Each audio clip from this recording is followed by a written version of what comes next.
I got a call from a guy in California named Bill Babbitt. And this is really the story that hooked me into the death penalty movement.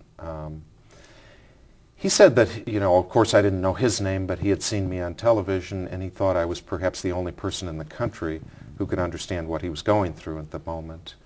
And when I heard his story, I realized it was probably true.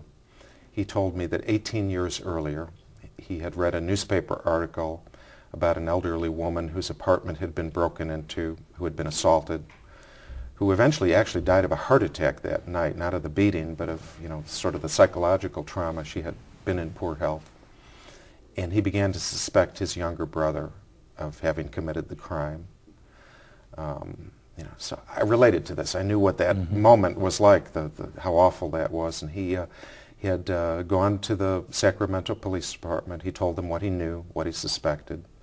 But he also said that they had to understand that his brother wasn't a monster. He wasn't just like a criminal in the ordinary sense, that his brother had been in Vietnam at the age of 18, actually went to the Battle of Khe Sanh. Some of your viewers who are gray-haired like me may remember that it was an awful battle for the American side. We were losing hundreds of troops every month at this base out in the jungle. And Bill's brother, Manny, had been there for 77 days. At one point, he'd actually taken a piece of shrapnel that penetrated his skull. They thought he was dead, actually. He was, they threw his body on the cargo hold of a helicopter that was evacuating dead bodies. And when he came to, he was the only living thing in that cargo hold. And ended up doing 2 tours of duty in Vietnam, 5 major campaigns, came back to the United States. And the mood of our country was not very gracious or grateful. I mean, the Vietnam vets were sort of pariahs. They came back. Manny Babbitt ended up as a street person, living on the streets of Providence, Rhode Island, living in a cardboard box, can you imagine? Didn't get treatment, didn't get help. At this point, he had terrible PTSD, post-traumatic stress. Right. His marriage had fallen apart. His life had fallen apart. He ended up in a mental institution. It was a state-run institution that was an awful institution. He tried to kill himself various times. They had him pumped up on drugs just to keep him quiet. At the end of 3 years, his brother Bill got a call in California informing him that they were looking for a family option for his brother. They asked, would you be willing to take in your brother? And he said, well, of course, he's my brother. So Manny Babbitt was released from that mental institution without any medication, without any referral to a physician. And his discharge plan, in effect, was a bus ticket to California, as much to say, well, Brother Bill, he's your problem now. Yeah.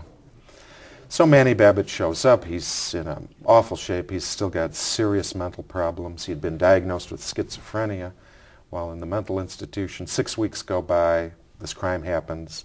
Bill's there in the police office, police department saying, you got to understand my brother's not a monster. This isn't going to be a death penalty case, is it? And at that point, the police actually promised him that, no, it would not be a death penalty case. They would see to it that his brother got the help that he needed. So Bill's, was conflicted about it all, but he's thinking, this is really going to be good for my brother. He got a little nervous when the police started loading their service revolvers, and he says, oh, don't shoot him. I'll get him out of our house. I'll lure him out. He likes to play pool.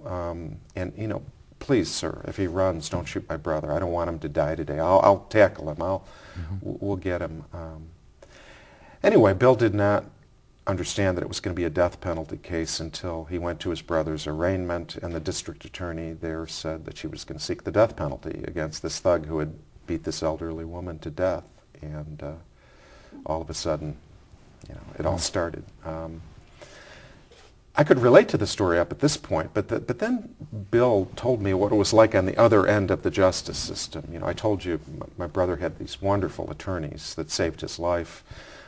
Bill Babbitt's brother got a court-appointed attorney who was drunk every day of the trial. Oh, my God. Had never even tried a criminal case before. At one point during the jury selection, Bill came up to him and said, are there going to be any people of color on the jury? Because he and his brother were African American, they thought, well, they would want a jury that would be immunized against any hint of racism. And his brother's attorney, whether he was stupid or bigoted, I don't know, but he said that He had not had good experience with black people on juries, and he thought it would be better to get a more educated, intelligent jury.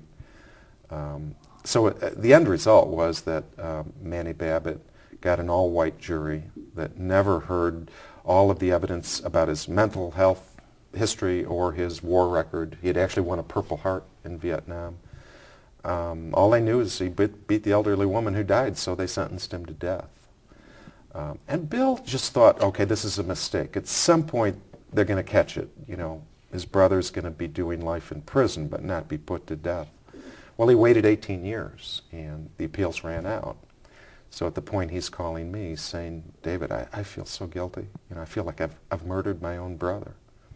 And at that point, he couldn't work. He was on antidepressants. He was actually drinking heavily, contemplating suicide. And, you know, I'm just saying, Bill, you know, you didn't mean your brother any harm. You tried to protect other people. You wanted to do the best for your brother. You have nothing to feel guilty about. It's this system. It's this broken system. And but the more I heard the story, I thought, gee, you know, this is America. This can't be happening. I thought, you know, I had access to media. I had Mike Wallace's phone number. I could call reporters at the New York Times. I thought, gee, if we could shine light on this case, perhaps we could save his brother's life. So I had a second awakening. My wife Linda and I went out to California. We spent about 2 weeks with Bill and his wife Linda. You know, we did just about everything but knock on doors. We did newspaper interviews, radio interviews. We did rallies in the park outside the Capitol.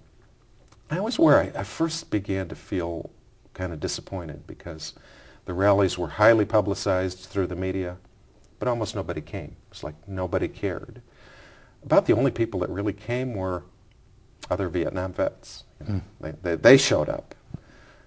You know, some of them in their old uniforms, and you know, I'd had a student deferment, you know, during the Vietnam War. I didn't have to go. I didn't have to go to Khe Sanh. But I met people who'd been there, and they said, David, you know, we have to save Manny's life. You know, I've had flashbacks. I've gone through things. I could have done what he did, you know. I thought we had a chance. We went through a clemency hearing process. We brought things to the governor, and the governor, himself a Vietnam vet, but his experience had, Governor Gray Davis's experience in Vietnam had been very different. He had a desk job in public relations. He carried a typewriter, not a gun. You know, when he came back, he didn't have a cardboard box to come to. He had a, you know, a cushy job in government through his connections. And he had no sympathy, you know. I guess under political pressure with the victim's family, in this case really wanting an execution, he denied clemency.